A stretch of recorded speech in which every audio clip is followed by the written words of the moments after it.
नमस्कार, बड़ी बहस में आप सभी का बहुत बहुत स्वागत है। मैं हूं सौरभ त्रिपाठी।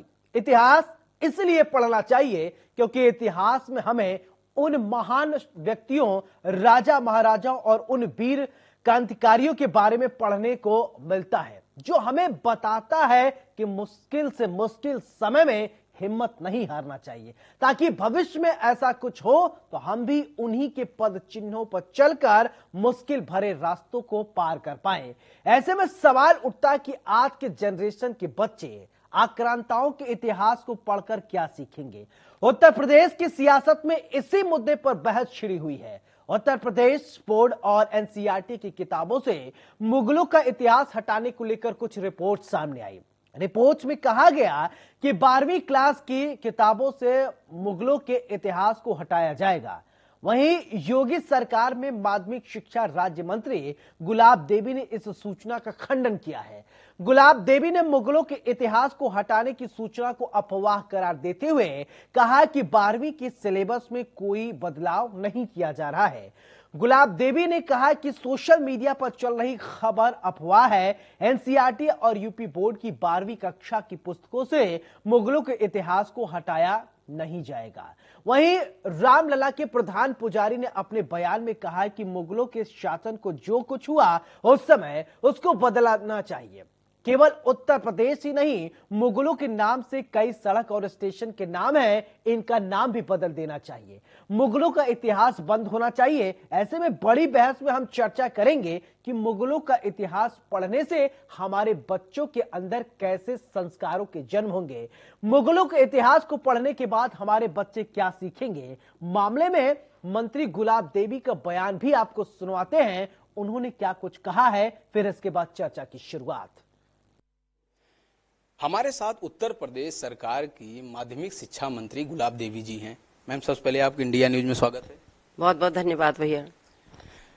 मंत्री जी, कल अचानक पूरे देश भर में ये खबर रही कि उत्तर प्रदेश सरकार यूपी बोर्ड में जो एनसीईआरटी बुक का जो सिलेबस है मुगल के इतिहास को हटा रही है। ये बहुत तेजी से ये खबर आग की तरफ फैली, क्या कहेंगी? इस प्रकार का जो तथ्य सामने ला रहा है विपक्ष, तो पहले तो मैं उनसे ये कहूंगी बहुत ही नम्रता के साथ में कि बिना किसी सच्चाई को जाने हुए इस तरीके की झूठी बातें न फैलाएं। अफवाह फैलाना ठीक नहीं है। मैं मानती हूं कि विपक्ष का कार्य जो है आलोचना करना है, लेकिन आलोचना भी सकारात्मक होनी चाहिए जिससे जनता में एक अच्छा संदेश जाए। मुगलों के इतिहास की जहां तक बात है, हमारे यहाँ पर जितनी भी किताबें आती हैं वो सारी किताबें एनसीईआरटी से आती हैं। उसमें हमारे द्वारा किसी प्रकार का कोई परिवर्तन नहीं किया गया है। आज माननीय हमारे नेताओं ने कोई ट्वीट किया है, उसमें मैं ये कहना चाहूंगी कि हिंदी की जो पुस्तक है वो हमारे यहाँ से ही छपाई जाती है। उसमें किसी प्रकार का परिवर्तन ना 2022 में किया गया ना अब किया। ये भारत है और भारतीय सांस्कृतिक विरासतों को, भारतीय संस्कृति से जुड़े संबद्ध भारत की विरासत को पढ़ाया जाना चाहिए, न कि बाबर, अकबर, हुमायूं, सिकंदर के फर्जी इतिहास को। आज हमें जानने की आवश्यकता है चक्रवर्ती अखंड भारत के छत्र राज करने वाले महाराजा अशोक सम्राट के बारे में, पृथ्वीराज चौहान के बारे में और हमारे इतिहासों के बारे में जानने की आवश्यकता है। मैं आदरणीय मुख्यमंत्री श्री योगी आदित्यनाथ जी महाराज जी को कोटि कोटि धन्यवाद देता हूं, बहुत बहुत बधाई देता हूं पूरी उत्तर प्रदेश जनता को कि देखिए, मुगलों के लाइलाज बीमारी के राम बाण औषधि हमारे मुख्यमंत्री आदरणीय श्री योगी आदित्यनाथ जी महाराज तथा देश के यशस्वी प्रधानमंत्री आदरणीय श्री मोदी जी जिस प्रकार से भारतीय सनातन संस्कृति तथा भारतीय पद्धति पर पुनः विकास कार्य चल रहे हैं, भारतीय मंदिरों का जीर्णोद्धार तथा सनातन संस्कृति के विरासतों का जीर्णोद्धार, राष्ट्र की संस्कृति को सुरक्षित करना और इतिहास में। तो ऐसे में सवाल यही उठता है कि क्या मुगलों के इतिहास को पढ़ने के बाद हमारी सभ्यता संस्कृति के बारे में जो हमारे बच्चे समझते हैं, जानते हैं, पढ़ते हैं, परखते हैं, उससे उनके संस्कार में किस तरीके का बीजारोपण होगा। सबसे पहले मेहमान जुड़ गए हैं इसी मुद्दे पर चर्चा करने के लिए, परिचय करवाते हैं, फिर इसके बाद चर्चा की शुरुआत। भुवन जोशी, सपा प्रवक्ता, बहुत बहुत स्वागत। नितिन चतुर्वेदी, प्रवक्ता हिंदू महासभा, आपका भी स्वागत। कौशलेश राय, इतिहास के जानकार हैं, बहुत बहुत स्वागत। हसीब अहमद निजामी साहब हमारे साथ जुड़ गए हैं, ये भी अल्पसंख्यक महासभा के अध्यक्ष हैं। और सबसे पहले चर्चा की शुरुआत करते हैं नितिन चतुर्वेदी आपसे ही। क्या मुगलों के इतिहास को पढ़ने के बाद हमारी जो सभ्यता है, हमारे जो लोग हैं, जिसको भारत को पहले सोने की चिड़िया कहा जाता था, उस देश के रहने वाले बच्चे के अंदर किस प्रकार के संस्कारों का बीजारोपण होगा? देखिए सारा भाई, मैं आपको बताना चाहता हूँ, जिस हिसाब से आज देश को आजाद हुए लगभग 70-75 साल हो गए हैं, तो आज तक हमको अपने इतिहास में सिर्फ मुगलों का इतिहास को पढ़ाया नहीं गया बल्कि रटाया गया है। जिस हिसाब से आप चाहे किसी हिंदू भाई से पूछे या किसी मुस्लिम भाई से पूछे, उसको बाबर से लेकर और बहादुर शाह जफर तक का पूरा इतिहास मुंह जबानी रटा हुआ है। लेकिन इसके अलावा जो मुगल कौन थे? ये आक्रांता थे जो बाहर देशों से आए और जो, ऐसा कि आपने खुद कहा भी कि हमारे देश को सोने की चिड़िया कहा जाता था, ये उस सोने की चिड़िया को लूटने आए थे। इनका इरादा सिर्फ और सिर्फ इस देश को लूटना था। यहाँ हिंदुओं के ऊपर जिस हिसाब से इन्होंने अत्याचार किए, हमारे मंदिरों को तोड़ा, अपनी मस्जिदें स्थापित की, इस तरह के कार्य करने वाले इन लोगों का इतिहास हम लोगों को तो पढ़ाया गया, लेकिन आज एक सरकार ऐसी आई है जो नहीं चाहती कि हमारे आने वाली पीढ़ी भी उसको पढ़े। तो मैं समझता हूँ कि ये एक बहुत अच्छा निर्णय है और मैं आपके चैनल के माध्यम से उत्तर प्रदेश सरकार का और माननीय मुख्यमंत्री श्री योगी आदित्यनाथ जी का धन्यवाद देता हूँ। अपने हिंदू महासभा तरफ से इस निर्णय का पूर्ण रूप से स्वागत करता हूँ। चलिए कौशलेश जी, आपसे ये समझना चाहेंगे, पहले तो आप इतिहास के जानकार हैं, मुगलों का जो इतिहास रहा है, भारत को क्या उन्होंने दिया, भारत से क्या उन्होंने छीना, इस विषय में आप बताएं। फिर इसके बाद अपने राजनीतिक जानकारों से भी और राजनीतिक पार्टियों से भी इसकी प्रतिक्रिया लेंगे। पहले इतिहास के पन्नों को पलटते हैं। बहुत बहुत धन्यवाद आपका। जब मुगलों का जिक्र चला है तो मैं पहले आपको बता दूं कि एनसीईआरटी मुगलों के बारे में हमें बताती क्या है। एनसीईआरटी की कक्षा 7वीं की क्लास के पन्ना नंबर 47 पे लिखा है कि मुगल 2 महान लिनिजेस के वंशज थे। अपनी माँ की तरफ से वो चंगेज खान की तरफ से आते थे और पिता की तरफ से उनका संबंध तैमूर लंग से था। अब ये तैमूर लंग इनके पिता की साइड से थे। तैमूर लंग को तैमूर लंग कहा क्यों जाता था, आपको सुन के आश्चर्य होगा। ये जो महान मुगलों के पूर्वज तैमूर लंग थे, ये बचपन में भेड़ चुरा रहे थे और जो भेड़ों का मालिक था उसने देख लिया, उसने तीर निकाल के मारा, वो उनके हिप बोन से ऊपर लगा और वहां से वो लंगड़े हो गए। इसीलिए इनको इंग्लिश में तैमूर लेम कहा जाता है। तो पहली चीज तो ये मुगल भेड़ चोरों के वंशज थे। कोई कितने महान वंशज थे आपको क्लियर हो गया। दूसरा, मुगलों में एक नाम बताया जाता है अकबर द ग्रेट। 25 फरवरी 1568 चित्तौड़ का तीसरा साका जौहर, 10,000 हिंदू महिलाओं ने जौहर किया। जौहर मतलब अग्नि में स्नान। 8,000 मेवाड़ के सैनिकों की हत्या की गई अकबर द्वारा और 22,000 निरपराध जनता को एक दिन में ही मृत्यु के घाट उतार दिया अकबर के द्वारा। तो ये टोटल हो गए 40,000 लोगों को एक दिन में नृशंस हत्या करने वाला अकबर द ग्रेट हो कैसे सकता है।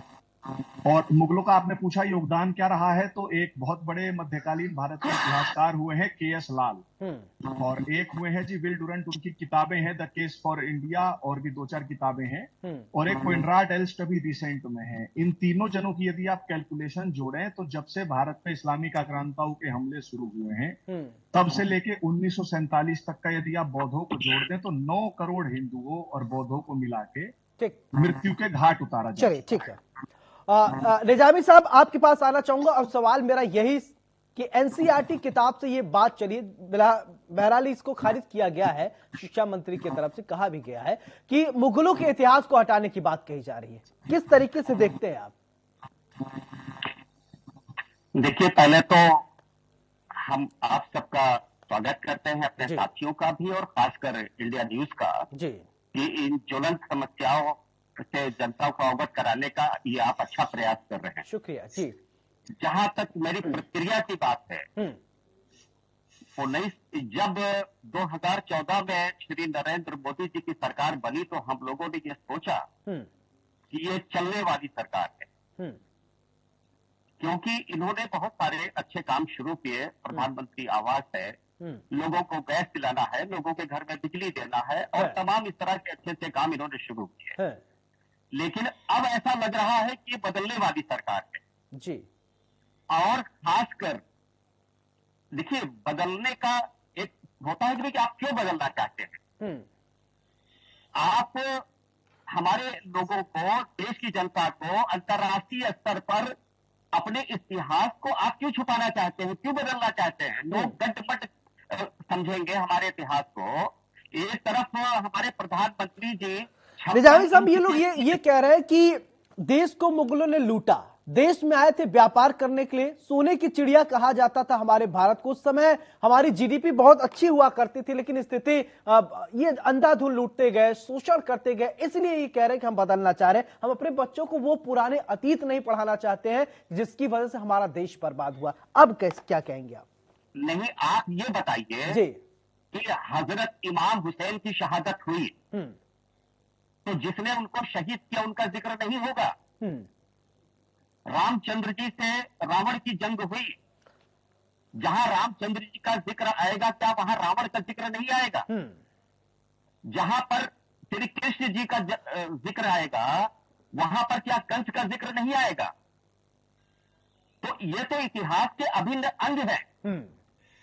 इसको बदलने का हमारे समझ में कोई बात नहीं आ रही है। इसका सिवा राजनीतिक कारण के जी और इसकी कोई जरूरत नहीं है। जी। आप रचनात्मक काम करिए, कौन रोका है आपको। आप आगे बढ़िए, आप पाकिस्तान की समस्या खत्म करिए, आप चाइना की समस्या खत्म करिए, आप आजाद कश्मीर और कश्मीर की समस्या खत्म करिए। आप देश को पीछे क्यों ले जाना चाहते हैं, अंतरराष्ट्रीय स्तर पर हमारी पहचान को क्यों खराब कर रहे हैं। निजाम साहब, पाकिस्तान की समस्या खत्म करिए मतलब समझा नहीं मैं। पाकिस्तान की समस्या भारत क्यों खत्म करेगा? नहीं, पाकिस्तान की समस्या नहीं। जैसा कि ये लोग हमेशा कहते रहे कि भाई पाकिस्तान से हमारे देश को ये प्रॉब्लम होती है, तो हम लोग ये उम्मीद किए थे कि भाई चलिए पिछली सरकारों ने कायदे से उनको मुंहतोड़ जवाब नहीं दिया। तो जब ये आएंगे। अच्छा ठीक है निजाम साहब, एक छोटा सा सवाल मेरा, फिर इसके बाद मैं भुवन जोशी के पास जाऊंगा कि आप मुगलों के साम्राज्य से आपने क्या सीखा? आप तो वरिष्ठ हैं, आपने क्या सीखा? ऐसी कौन सी ऐसी देन है जिसको आपको लगा है वाह मजा आ गया, मुगल क्या दे के गए हमारे देश को? भाई देखिए, मैं कोई मुगलों का सर इतिहास तो पढ़े होंगे ना इतिहास तो पढ़े होंगे ना? मैं इतिहास पढ़ा हूं। हम मुगलों के प्रवक्ता नहीं है, हम इस देश के प्रवक्ता हैं जी। और हम ताजमहल उपलब्धि नहीं मानेंगे, लाल किला को उपलब्धि नहीं मानेंगे। बहुत सारी जो धरोहर है, जो ये खंडहर है, जो विश्व में जिसका नाम है, ये किसकी देन है? हम इसको इग्नोर कर देंगे। जहां से प्रधानमंत्री जी हमारे तिरंगा फहराते हैं, हम आजादी का झंडा फहराते हैं, उसको हम इग्नोर कर देंगे। वो भी तो मुगलों का है जी। ताजमहल भी तो मुगलों का है जी। भाई जो बुरे काम किए हैं, चलिए ठीक है, ओके ठीक है, आपकी बात आ गई, फिर आपके पास आऊंगा। ठीक है भुवन जी, जिस तरीके से एनसीईआरटी किताब से ये कहा जा रहा है कि मुगलों के बारे में अब जो पढ़ाई की बात थी वो हटाने की बात उठ रही है, क्या कहेंगे, किस तरीके से देखते हैं इस पूरे स्टेटमेंट को? देखिए, पहले तो मैं आपसे चैनल से नाम सुधार की आशा करता हूं। मेरे बार बार निवेदन के बाद भी मेरा नाम नहीं सुधारा जाता जी। प्रोफेसर भुवन भास्कर जोशी मेरा पूरा नाम जी। नाम कृपया नाम सही कर दिया जाए। ठीक है, प्रोफेसर भुवन भास्कर जोशी जी जी। मैं शुरुआत करता हूँ जी। मैं आपके चैनल को बताना चाहता हूँ कि 2014 से पहले भी भारतीय जनता पार्टी की सरकार इस देश में रही और योगी जी से पहले भी माननीय कल्याण सिंह जी के नेतृत्व में और माननीय अटल जी के रूप में देश और प्रदेश में भारतीय जनता पार्टी की सरकार रही। लेकिन और अन्य सरकारें भी रही, कांग्रेस की रही, थर्ड फ्रंट की रही, समाजवादियों की यूपी में रही, बसपा की रही, कांग्रेस की रही।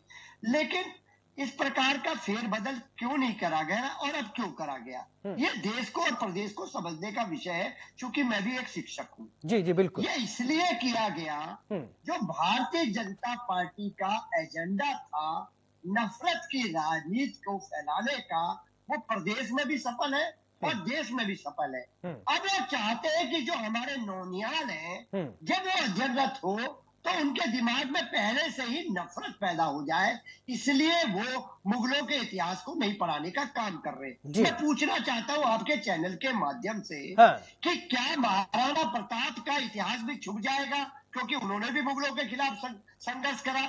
हमारे जो नायक है छत्रपति शिवाजी, क्या उनको भी इतिहास उनका छुप जाएगा? क्योंकि जब मुगलों का इतिहास नहीं पढ़ा जाएगा तो क्यों छत्रपति शिवाजी को लोग याद करेंगे? जब मुगलों का इतिहास नहीं पढ़ा जाएगा तो क्यों महाराणा प्रताप को लोग याद करेंगे, क्योंकि हमारे नायक है।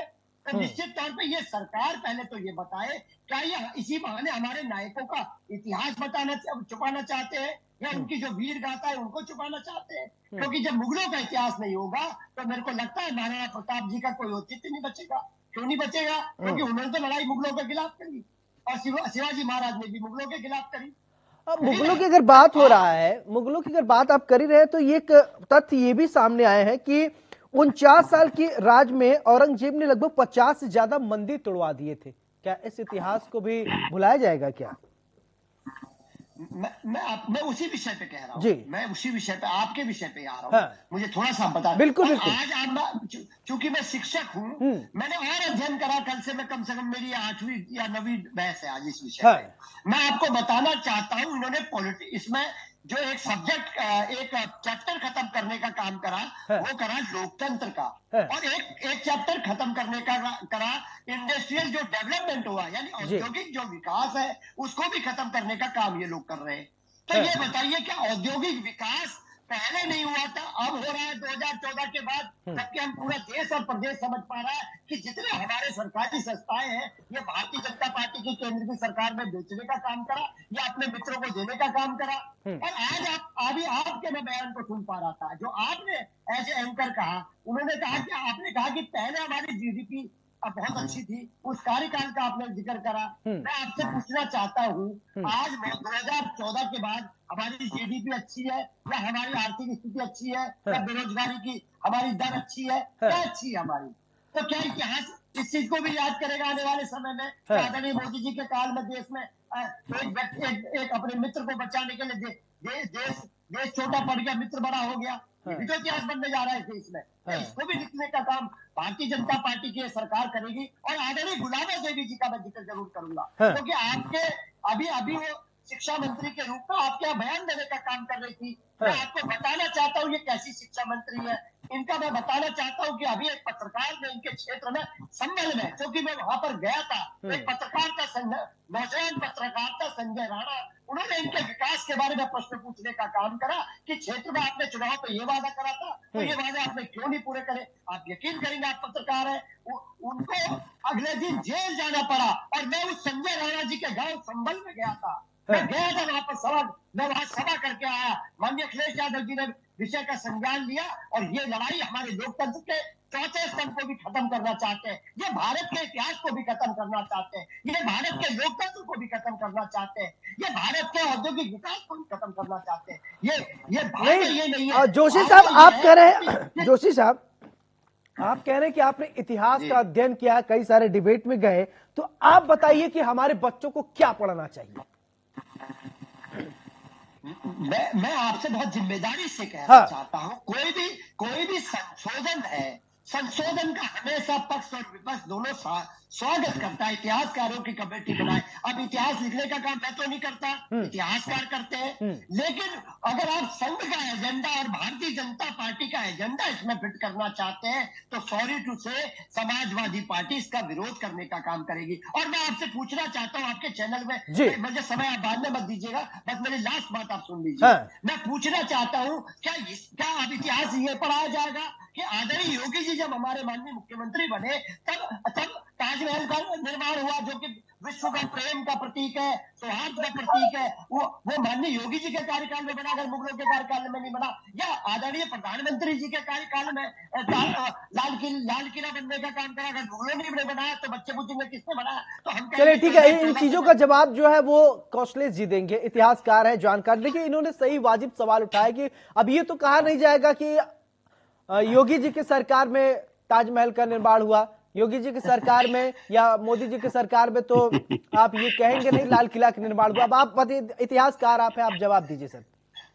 निजामी साहब को बड़ी मुस्कान आ रही है, इनकी मुस्कान बड़ी प्यारी है। निजामी साहब ने बार बार ताजमहल का नाम लिया, तो क्या ये मतलब पहली तो चीज इन्होंने कहा कि बिल्कुल बताइए, चर्चा मैं चाहता हूँ जो सार्थक दिशा में जाए, गंभीर विषय बच्चों के भविष्य के बारे में है कि जो निजामी साहब का कहना है कि बुरी चीजों को आप हटा दीजिए, हटाना चाहते हैं, परंतु मैं तो कह रहा हूँ कि बुरी चीजें भी क्यों हटाई जाए, सच जो जैसा था वो पढ़ाया जाए। जैसे शाहजहां जिसने ताजमहल बनवाया, 1633 में अब्दुल हामिद लाहौरी बादशाहनामा में लिखता है कि शाहजहां के ऑर्डर पे बनारस के अंदर 76 मंदिरों को तोड़ दिया गया। क्या ये पढ़ाया जाता है? ये नहीं पढ़ाया जाता। हमारी तो भाजपा से भी ये शिकायत है कि वो सच्चा इतिहास हमको पढ़वाएं।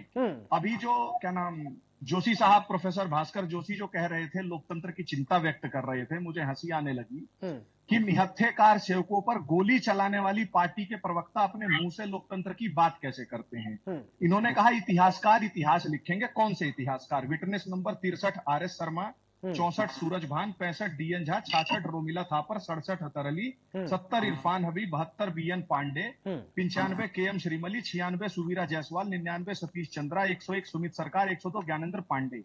ये सारे तथाकथित इतिहासकार जब राम जन्मभूमि का मैटर चल रहा था तो कोर्ट में जाके कह रहे थे कि वहां पर बाबरी मस्जिद थी, और जब इनसे प्रमाण मांगा गया तो कोई प्रमाण नहीं दे पाए। उसके बाद सुप्रीम कोर्ट माननीय न्यायालय का निर्णय आया कि वहां पे राम मंदिर था। ठीक, झूठे फ्रॉड है। ठीक है, ओके, आपकी बात आगे। निजामी साहब आप हंस रहे थे, हंसने का कारण थोड़ा बताएंगे क्या दर्शकों को? नहीं, वो भाईजान ने मेरी तारीफ की तो हंसी आई गई मुझे। तो ज्यादा वक्त नहीं है, अब 30 सेकेंड वाला वक्त है, अपना फाइनल कमेंट समझिए और फाइनल कमेंट दीजिए। देखिए, मैं पिछली बार भी कह चुका हूं, फिर कह रहा हूं कि जो जैसा है, अगर कोई आक्रांता है, कोई लुटेरा है, आप उसको एज इट इज रखिए और हटाते ही क्यों है, समावेश भी करिए। जिन लोगों ने आजादी की लड़ाई में साथ नहीं दिया है, गद्दारी की है, उनका भी इतिहास में नाम ले आई। घटाइए नहीं, बढ़ाइए। ठीक, जो लोग रह गए हैं, ठीक है। Nitin ji final comment. ठीक है, आगे आपकी बात, फाइनल कमेंट। सौरभ जी देखिए, बहुत अच्छी बात कही जो हमारे इतिहासकार भाई साहब थे, उन्होंने बहुत अच्छी बात कही कि जब आप इतिहास पढ़ा रहे तो पूरा इतिहास पढ़ाइए। आप सिर्फ ये पढ़ाते हैं कि शाहजहां ने ताजमहल बनाया, उसने कितने मंदिर तोड़वाए, ये नहीं बताते आप, है ना। और हमारे जो मुस्लिम स्कॉलर साहब है वो इस बात पे हाथी करते हैं। तो मैं उनको बताना चाहता हूँ कि क्या उनको सिर्फ मुगलों का इतिहास पढ़ना है? जो हमारे मुगल, जो हमारे हिंदू राजा थे, उनका इतिहास पढ़ने में दिलचस्पी नहीं है? सिर्फ हमको इतिहासकार सिर्फ क्या मुगलों का इतिहास पढ़ना चाहिए? बिल्कुल, हमको क्यों नहीं राजा राम मोहन का इतिहास पढ़े? क्यों नहीं हमको अब्दुल कलाम आजाद के पिता का नाम बताया जाता है? क्यों नहीं हमको अब्दुल हमीद का इतिहास बताया जाता है? बिल्कुल, चलिए ठीक है, आप चारों को हमने सुना। भुवन जोशी प्रवक्ता सपा बहुत बहुत शुक्रिया, नितिन चतुर्वेदी प्रवक्ता हिंदू महासभा बहुत बहुत शुक्रिया, कौशलेंद्र राय इतिहासकार थे हमारे साथ जुड़े हुए, आपका बहुत बहुत शुक्रिया, हबीब अहमद निजामी साहब आपका भी बहुत बहुत शुक्रिया। ऐसे में बड़ी बहस में आज हमने चर्चा किया कि आखिरकार एनसीईआरटी में क्या मुगलों के इतिहास को खत्म कर देना चाहिए। सवाल यही उठता है कि हमारे जो भविष्य है देश के आक्रांताओं के बारे में पढ़ने के बाद वो क्या सीखेंगे? क्या ये सीखेंगे किस तरीके से औरंगजेब ने मंदिरों को तोड़ा? क्या ये सीखेंगे हमारे देश के बच्चे कि किस तरीके से सोने की चिड़िया कही जाने वाले भारतीयों को मुगलों ने लूटा? क्या सीखेंगे हमारे बच्चे कि आखिरकार हमारे देश में मुगलों ने क्या कुछ किया, क्या कुछ गुल खिलाकर गए? बहरहाल ये तो चर्चा का विषय है, लेकिन देखने वाली बात होता है क्या हटता है या नहीं एनसीईआरटी के पैटर्न से। बड़ी बहस में मेरे साथ फिलहाल इतना ही। नमस्कार।